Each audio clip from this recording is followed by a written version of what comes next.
ಈಗ ಇಡೀ ರಾಷ್ಟ್ರದಲ್ಲಿ ಈ ಒಂದು ಸಮಸ್ಯೆ ಇರ್ತಕ್ಕಂಥದ್ದು ಸಹಜವಾಗಿ ಸತ್ಯ. ಒಂದು, ಇರಾನ್ ಯುದ್ಧದ ಪ್ರಯುಕ್ತ ನಮಗೆ ಇಂಪೋರ್ಟ್ ಆಗ್ತಾ ಇಲ್ಲ. ಮತ್ತೊಂದು, ಚೈನಾ ಸಂಪೂರ್ಣವಾಗಿ ಸ್ಥಗಿತ ಮಾಡಿರೋದ್ರಿಂದ ಆ ಇಂಪೋರ್ಟು ಸಹ ನಮಗೆ ಆಗ್ತಾ ಇಲ್ಲ. ಜೊತೆಗೆ ನಮ್ಮಲ್ಲೂ ಸಹ ಪ್ರೊಕ್ಯೂರ್ಮೆಂಟ್ ಕಡಿಮೆ ಆಗ್ತಾ ಇದೆ. ಇಷ್ಟೆಲ್ಲ ಇದ್ರೂ ಕೇಂದ್ರ ಸರ್ಕಾರದಿಂದ ನಮಗೆ ಪ್ರತಿ ಅವಧಿನಲ್ಲಿ ಬರಬೇಕಾಗಿರ್ತಕ್ಕಂಥ ಏನು ರಿಕ್ವೈರ್ಮೆಂಟ್ ಇದೆ ಅದನ್ನ ಕಡಿಮೆ ಆಗಿದ್ರು ನಮ್ಮ ರಾಜ್ಯದಲ್ಲಿ ವಿಶೇಷವಾಗಿ ಹಲವಾರು ಎಫರ್ಟ್ ಹಾಕಿ ಸರ್ಕಾರ ಮತ್ತು ಇಲಾಖೆ ಅಧಿಕಾರಿಗಳು ಸೇರಿ ಜಾಯಿಂಟ್ ಆಗಿ ಎಫರ್ಟ್ ಹಾಕಿ ನಾವು ಇಲ್ಲಿವರೆಗೆ ಏನು ರಿಕ್ವೈರ್ಮೆಂಟ್ ಬೇಕಿತ್ತೋ ಅದನ್ನೆಲ್ಲವನ್ನು ಸಪ್ಲೈ ಮಾಡಿದ್ದೀವಿ. ಅದರ ಅರ್ಥ ನಮಗೆ 6,80,000 ಮೆಟ್ರಿಕ್ ಟನ್ನು ಜೂನ್ ಜುಲೈನಲ್ಲಿ ಬಿತ್ತನೆಗೆ ಬೇಕಾಗಿದ್ದು ಇಡೀ ರಾಜ್ಯದಲ್ಲಿ. ಆದರೆ ಇವತ್ತು ಶೇಲ್ ಆಗಿರ್ತಕ್ಕಂಥದ್ದು 6,55,225 ಮೆಟ್ರಿಕ್ ಟನ್ನು ಸೇಲ್ ಆಗಿದೆ. ಏನು ರಿಕ್ವೈರ್ಮೆಂಟ್ ಇತ್ತು ಅಷ್ಟನ್ನು ಸೇಲ್ ಆಗಿದೆ. ಇನ್ನೂ ನಮ್ಮ ಹತ್ರ 1,94,579 ಮೆಟ್ರಿಕ್ ಟನ್ನು ಸ್ಟಾಕ್ ಇದೆ ನಮ್ಮ ಹತ್ರ.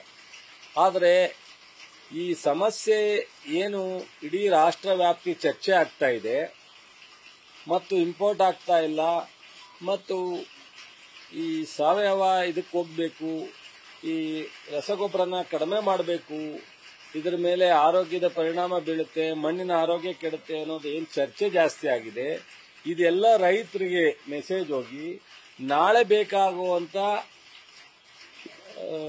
ರಾಸಾಯನಿಕ ಗೊಬ್ಬರನ ಇವತ್ತೇ ತಗೊಂಡಿಟ್ಕೋಬೇಕು ಅನ್ನೋದು ಒಂದು ಜನರಲ್ಲಿ ಹೋದಾಗ ಒತ್ತಡ ಜಾಸ್ತಿ ಆಗುತ್ತೆ. ಈಗ ಮುಂದಿನ ತಿಂಗಳು ತಗೊಳ್ಳೋರು ಇವತ್ತೇ ತಗೊಳಕ್ ಹೋದಾಗ ಇವತ್ತು ತಗೊಳ್ಳುವಂತವ್ರು ಮುಂದಿನ ತಿಂಗಳು ತಗೊಳ್ಳುವಂತವ್ರು ಇಬ್ರು ಒಟ್ಟಿಗೆ ಹೋಗ್ತಾರಲ್ಲ, ಅವಾಗ ಒಂದ್ ಸ್ವಲ್ಪ ಈ ತರದಷ್ಟೇ ಆಗುತ್ತೆ. ಎರಡನೇದು, ನಮ್ಮಲ್ಲಿ ಮುಂಗಾರು ಸ್ವಲ್ಪ ಅಡ್ವಾನ್ಸ್ ಆಗಿತ್ತು.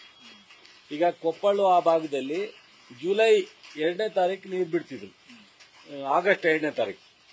ಈಗ ಜುಲೈ 2ನೇ ತಾರೀಕೆ ನೀರು ಬಿಟ್ಟಿದ್ದಾರೆ. ಎಲ್ಲ ಡ್ಯಾಮ್ನಲ್ಲೂ ನೀರು ತುಂಬಿದ್ರಿಂದ 1 ತಿಂಗಳು ಅಡ್ವಾನ್ಸ್ ಆಗಿ ಇರಿಗೇಷನ್ ಲ್ಯಾಂಡ್ಗೆ ನೀರನ್ನ ಬಿಟ್ಟಿದ್ದಾರೆ. ಅವಾಗ ಆಟೋಮೆಟಿಕ್ ಆಗಿ ನಮಗೆ ಪ್ರತಿ ವರ್ಷ ಆಗ್ತಿದ್ಕಿಂತ ಅಡ್ವಾನ್ಸ್ ಆಗಿ ಒಂದು ರಿಕ್ವೈರ್ಮೆಂಟ್ ಬೇಕಾಗುತ್ತೆ. ಈ ಎಲ್ಲ ಕಾರಣದಿಂದ ಒಂದ್ ಸ್ವಲ್ಪ ಅಲ್ಲಲ್ಲೇ ಈ ತರದ ಗೊಂದಲ ಇದೆ. ದಯಮಾಡಿ ಯಾವ ರೈತರಿಗೂ ರಾಜ್ಯದಲ್ಲಿ ಅವರಿಗೆ ಅವತ್ತಿಗೆ ಏನ್ ಬೇಕೋ ಅದನ್ನ ನಾವು ಸಪ್ಲೈ ಮಾಡಿಸ್ಕೊಡ್ತೀವಿ, ಒದಗಿಸ್ಕೊಡ್ತೀವಿ.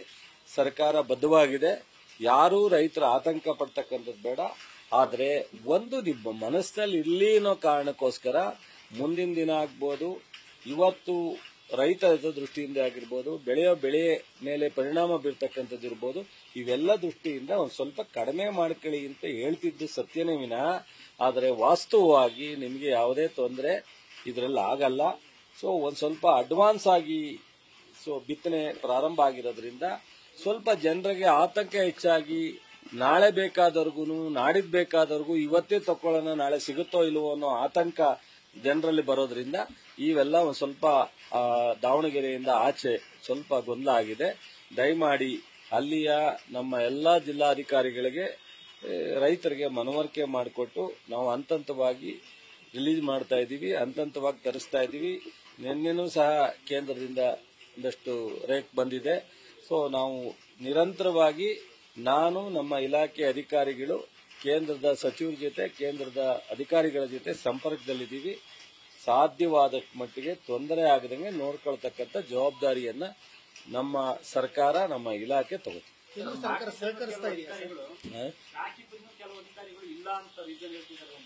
ಅದನ್ನ ನಾವು ವಿಜಿಲೆನ್ಸ್ ನ ವ್ಯಾಪಕವಾಗಿ ಎಫೆಕ್ಟಿವ್ ಆಗಿ ಎಲ್ಲ ಕಡೆ ಮಾನಿಟರ್ ಮಾಡಿಸ್ತಾ ಇದ್ದೀವಿ.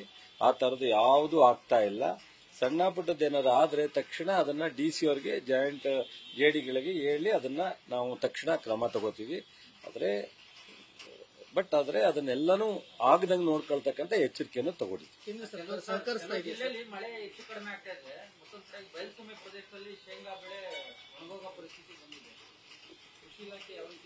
ಈಗ ಬೆಳೆ ನಷ್ಟ ಜಿಲ್ಲಾಧಿಕಾರಿಗಳ ಅಧ್ಯಕ್ಷತೆಯಲ್ಲಿ ನಾವು ಸಮೀಕ್ಷೆ ಮಾಡ್ತೀವಿ. ರೆವಿನ್ಯೂ ಇಲಾಖೆ, ನಾವು, ಬೇರೆ ಬೇರೆ ಇಲಾಖೆಯವರೆಲ್ಲ ಸೇರ್ ಮಾಡ್ತೀವಿ. ಅದು ಒಂದೊಂದ್ಸಾರಿ ಅತಿವೃಷ್ಟಿ ಅನಾವೃಷ್ಟಿಯಿಂದ ಎಲ್ಲ ಪ್ರಾಬ್ಲಮ್ ಆಗುತ್ತೆ. ಅದು ಸಪರೇಟ್. ಅದು ಸರ್ಕಾರ SDF NDF ಅಡಿನಲ್ಲಿ ನಾವು ಅದಕ್ಕೆ ಸಹಾಯಧನವನ್ನು ಕೊಡ್ತೀವಿ. ಅದು ಇನ್ನೂ ಒಂದಷ್ಟು ಜಿಲ್ಲೆನಲ್ಲಿ ಪ್ರಾರಂಭ ಆಗಿದೆ. ಅದನ್ನೆಲ್ಲ ಮಾಡಿದಾಗ ಅದನ್ನ ನಿಖರವಾಗಿ ಹೇಳ್ಬೋದು. ಇವತ್ತು ನಾವು ಅಡ್ವಾನ್ಸ್ ಆಗಿ ಎಲ್ಲೆಲ್ಲಿ ಏನೇನು ಆಗಿದೆ ಅನ್ನೋದನ್ನ ಹೇಳೋದು ಬೇಡ. ಇವತ್ತಿಗೆ ಸದ್ಯಕ್ಕೆ ಬಿತ್ತನೆಗೆ ನಾವು ಕಾನ್ಸಂಟ್ರೇಟ್ ಮಾಡ್ತಾ ಇದೀವಿ. ಸೊ ಅದ್ರ ಸಂದರ್ಭದಲ್ಲಿ ನೀವು ಹೇಳ್ದ ಹಾಗೆ ಕೆಲವು ಜಿಲ್ಲೆನಲ್ಲಿ ಒಂದು ಸ್ವಲ್ಪ ಅತಿ ಮಳೆ ಆದಾಗ ಈ ಥರದ್ದು ಆಗುತ್ತೆ.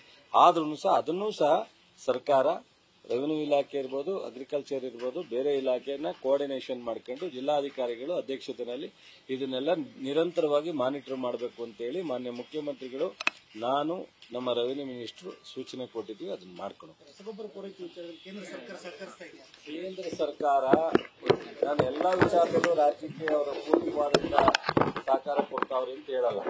ಆದರೆ ನಮ್ಮ ಇಲಾಖೆಯಲ್ಲಿ ನಾವು ಶಿವರಾಜ್ ಸಿಂಗ್ ಚೌಹಾಣ್ ಅವರು ಸ್ವಲ್ಪ ನಮಗೆ ಪ್ರೋಗ್ರೆಸಿವ್ ಆಗಿದ್ದಾರೆ, ಪಾಸಿಟಿವ್ ಆಗಿದ್ದಾರೆ. ನಾನು ಅವ್ರನ್ನ ಮೊನ್ನೆನೂ ಒಂದ್ಸ ಅಭಿನಂದನೆ ಸಲ್ಲಿಸಿಕೊಂಡಿದ್ದೀನಿ. ಸೊ ಆ ವಿಚಾರದಲ್ಲಿ ಇದ್ದಾರೆ. ನಾನು ಎಲ್ಲಾ ವಿಚಾರದಲ್ಲೂ ಹೇಳಲಿಕ್ಕೆ ಹಲವಾರು ವಿಚಾರದಲ್ಲಿ ಪ್ರಾಬ್ಲಮ್ಸ್ ಇದೆ. ಕೇಂದ್ರ ಸರ್ಕಾರ ರಾಜ್ಯ ಸರ್ಕಾರಕ್ಕೆ ಸ್ಪಂದಿಸ್ತಾ ಇರ್ತಕ್ಕಂಥದ್ದು. ಬಟ್ ನಮ್ಮ ಇಲಾಖೆಯಲ್ಲಿ, ಕೃಷಿ ಇಲಾಖೆಯಲ್ಲಿ ನಾನು ಕೇಳಿದಂತ ಕೆಲವು ರೈತರಿಗಿರ್ತಕ್ಕಂಥ ಸಮಸ್ಯೆ ಬಗ್ಗೆ ನಾನು ಅಪ್ರೋಚ್ ಮಾಡಿದಾಗ ನನಗೆ ಪಾಸಿಟಿವ್ ಆಗಿ ಸ್ಪಂದಿಸಿದೆ. ಆಲೇ ಲೆಟರ್ ಬರೆದು 15 ದಿವಸ ಆಗಿದೆ ನೋಡಿ. ಇವ್ರು ಯಾರ್ದು ಎಫರ್ಟ್ ಇಲ್ಲ. ಇವರು ಬಿಜೆಪಿಯ ಲೋಕಸಭಾ ಸದಸ್ಯರಾಗಲಿ, ಬಿಜೆಪಿಯ ಮಂತ್ರಿಗಳಾಗಲಿ ಹೇಳ್ತಾರೆ ನಾವೇನು ಮಾಡೋಕ್ಕಾಗಲ್ಲ, ಅವ್ರು ಅಲ್ಲಿದ್ದಾರೆ. ನಾನು ಹೇಳಿದ್ದೆ ಅಂದ್ರೆ ನಾನು ಹೇಳಿಲ್ಲ ಅಂತ ನಾನು ಯಾಕೆ ವಾದ ಮಾಡ್ತೀನಿ? ನನ್ನ ರೈತರಿಗೆ ಅನುಕೂಲ ಆದ್ರೆ ಆಯ್ತು. ನಾನ್ ಮಾಡಿದ್ನೋ ಅವ್ರ ಲೆಟರ್ ಬರೆದಿದ್ರು, ಯಾರೋ ಒಬ್ಬರಿಂದ ಮುಖ್ಯಮಂತ್ರಿಯವರು ನಾನು ಅಪಾಯಿಂಟ್ ಮಾಡಿದ್ದೆ ಅಥವಾ ಅವ್ರ ಅಪಾಯಿಂಟ್ ಮಾಡಿದ್ದೆ, ಕುಸ್ತಿ ಆಡೋದೇನಿದೆ? ಟೋಟ್ಲಿ ನಮ್ಮ ರಾಜ್ಯದ ರೈತರಿಗೆ ಅನುಕೂಲ ಆಗಬೇಕು ಅನ್ನೋದು ನನ್ನ ಉದ್ದೇಶ. ಈಗ ಮ್ಯಾಂಗೋ ವಿಚಾರ ಬಂತು. ಮ್ಯಾಂಗೋ ವಿಚಾರ ಹಿಂದೆ ಕುಮಾರಸ್ವಾಮಿ ಮುಖ್ಯಮಂತ್ರಿ ಆಗಿಲ್ಲ, ಕೇಂದ್ರ ಸರ್ಕಾರದಿಂದ ತಗೊಳಕ್ಕಾಗಿಲ್ಲ, ಬರೀ ರಾಜ್ಯ ಸರ್ಕಾರ ಅಷ್ಟೇ ಕೊಟ್ಟಿತ್ತು. 27 ಕೋಟಿ ಏನೋ ಕೊಟ್ಟಿತ್ತು. ಅವಾಗ ಅಷ್ಟು ಖರ್ಚಾಗಿಲ್ಲ. ಈಗ ತೊಂದರೆ ಆದಾಗ ಇದೇ ಮುಖ್ಯಮಂತ್ರಿಗಳು ನನಗೆ ಜವಾಬ್ದಾರಿ ಕೊಟ್ಟಾಗ ಕೇಂದ್ರ ಸರ್ಕಾರದ ಮಂತ್ರಿಗಳ ಜೊತೆ ಮಾತಾಡಿ 2ನೇ ದಿವಸಕ್ಕೆ ವಿಡಿಯೋ ಕಾನ್ಫರೆನ್ಸ್ ಅಲ್ಲಿ ಮೀಟಿಂಗ್ ಮಾಡಿ ಅವರು ಡಿಕ್ಲೇರ್ ಮಾಡಿದ್ರು. ರಿಜಿಸ್ಟ್ರೇಷನ್ ಆಯಿತು, ನಾವು ಪೇಮೆಂಟು ರಿಲೀಸ್ ಮಾಡಿದೋ. ಬಟ್ ಈಗ ನಿನ್ನೆಯಿಂದ ನನಗೆ ಪ್ರೆಷರ್ ಬಂತು. ನಾನು ಇವಾಗ ತಾನೇ ಅದ್ರ ಸಂಬಂಧಪಟ್ಟಂತ ಅಧಿಕಾರಿಗಳು ಕರೆಸಿದೆ. ನಿನ್ನೆಯಿಂದ ಪ್ರೆಷರ್ ಬಂತು. ಏನು 1 ಎಕರೆಗೆ 20 ಕ್ವಿಂಟಾಲು ಸೊ ತಗೋತಾ ಇದ್ದೀವಿ, ಅದು ಜಾಸ್ತಿ ಆಗಬೇಕು ಅಂತ ಒಂದು ಅವರು. ಸೊ ಅಷ್ಟು ನಾವು ಇವತ್ತು ಅವೈಲಬಲ್ ಇಲ್ಲ, ಹಲವಾರು ಕಾರಣಕ್ಕೆ ಡ್ಯಾಮೇಜ್ ಆಗಿಬಿಟ್ಟಿದೆ. ಸೊ ಇರೋರಿಗೆ ಯಾರೋ ಉಪಯೋಗ ಆಗಲಿ. ಸೊ ನೀವು 2.5 ಲಕ್ಷ ಟನ್ ಪ್ರೊಕ್ಯೂರ್ ಮಾಡ್ಲಿಕ್ಕೆ ಹೇಳಿದ್ರಿ, ಈಗಾಗಲೇ ಬಹಳ ಕಡಿಮೆ ಆಗಿದೆ. ಸೊ ಅದರಿಂದ 1 ಎಕರೆಗೆ 20 ಕ್ವಿಂಟಾಲ್ ಇದನ್ನ 40 ಕ್ವಿಂಟಾಲ್ ಮಾಡಿ ಅಂತೇಳಿ ರಿಕ್ವೆಸ್ಟ್ ಮಾಡಿದ್ದಾರೆ. ಅಲ್ಲಿಗೆ 5 ಎಕರೆಗೆ 1 ಹೆಕ್ಟೇರ್ ಬದಲು 5 ಎಕರೆಗೆ 1 ಹೆಕ್ಟೇರ್ ಅಂದ್ರೆ 5 ಎಕರೆ ಬರುತ್ತೆ. 5 ಎಕರೆಗೆ 20 ಅಂದ್ರೆ 100 ಕ್ವಿಂಟಾಲ್ ಆಗ್ತದೆ. ಈಗ ನಾವು 200 ಕ್ವಿಂಟಾಲ್ಗೆ ಇವತ್ತಿಂದ ಈಗ ಆದೇಶ ಕೊಡ್ತಾ ಇದ್ದೀನಿ. ಫೈಲ್ ತಗೊಂಬನ್ನಿ ಅಂತ ಹೇಳಿದ್ದೀನಿ. ಸೊ ನಾನು ಬೋರ್ಡ್ ಮೀಟಿಂಗ್ನಲ್ಲಿ ರಾಟಿಫಿಕೇಶನ್ ಮಾಡ್ಕೊತೀನಿ, ರೈತರಿಗೆ ಅನುಕೂಲ ಆಗಬೇಕು ಅನ್ನೋ ದೃಷ್ಟಿಯಿಂದ. ಸೊ 5 ಎಕರೆಗೆ ಡಬಲ್, ಈಗೇನು 20 ಕ್ವಿಂಟಾಲ್ ಇತ್ತು 1 ಎಕರೆಗೆ, ಅದನ್ನು 40 ಕ್ವಿಂಟಾಲ್ನ ಸೊ ನಾವು ಪ್ರೊಕ್ಯೂರ್ ಮಾಡಲಿಕ್ಕೆ ತಯಾರಿದ್ದೀವಿ. ಅದನ್ನು ಜಾಸ್ತಿ ಮಾಡೋದಕ್ಕೆ ಇವತ್ತಿಂದನೇ ಜಾಸ್ತಿ ಮಾಡ್ತೀವಿ. ಆದರೆ ರಿಜಿಸ್ಟ್ರೇಷನ್ 24ಕ್ಕೆ ಕೊನೆ ಇದೆ, ಪ್ರೊಕ್ಯೂರ್ಮೆಂಟ್ 26ಕ್ಕೆ ಕೊನೆ ಇದೆ.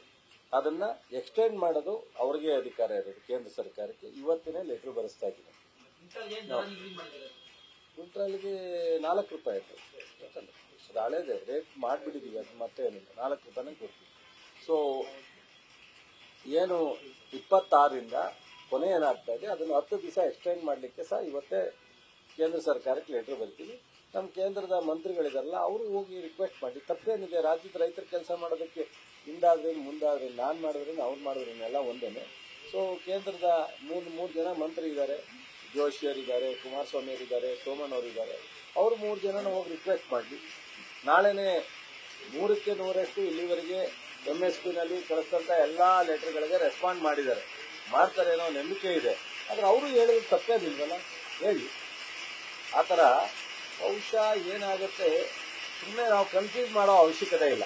ನಮ್ಮ ಎಲ್ಲ ರಾಜ್ಯದ ರೈತರಿಗೆ ನಿಮ್ಮ ಮೂಲಕ ರಿಕ್ವೆಸ್ಟ್ ಮಾಡ್ತೀನಿ, ಯಾವುದೇ ತೊಂದರೆ ಇಲ್ದಂಗೆ ಅವರಿಗೆ ಟೈಮ್ಲಿ ನಾವು ಎಲ್ಲ ಸೌಲಭ್ಯವನ್ನು ಮಾಡಿಕೊಡ್ತೀವಿ.